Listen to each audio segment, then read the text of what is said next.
నిన్న మొన్న నేను చూసిన యాదవులకు గొర్రెలు ఇస్తాం, గౌడులు ఈదులు గీసుకోవాలి, మాదిగలు చెప్పులు కుట్టుకోవాలి, మా ముదిరాజు సోదరులు చేపలు పట్టుకోవాలి, మా ఎరకలోళ్ళు పందులు పెంచుకోవాలని ముఖ్యమంత్రి అంటున్నాడు.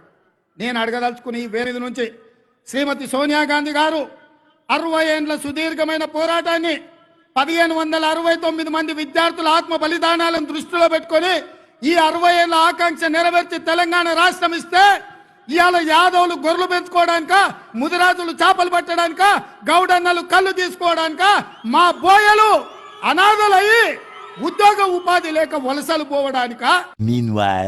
ఉద్యోగ ఉపాధి అవకాశాలు ప్రతి వాళ్లకు ఉద్యోగ అవకాశాలు రాకపోవచ్చు, కానీ కుల వృత్తులను చేతి వృత్తులను బలోపేతం చేసి వాళ్ళకు అవకాశాలు కల్పిస్తే ఆ కుటుంబాలు ఆర్థికంగా నిలబడతాయి. ఆ కుటుంబాలు ఆర్థికంగా నిలబడితే వాళ్ళ పిల్లలను చదివించుకోవడానికి అవకాశం ఉంటుంది. కొంచెమన్నా సిగ్గుండాలనే తెలంగాణ సమాజం ఏమనుకుంటుందని ఇంత సిగ్గుసేరని తప్పిపోతారా 10 నెలలకే? ఇట్లాంటి నేను ఎవరిని చూడలే.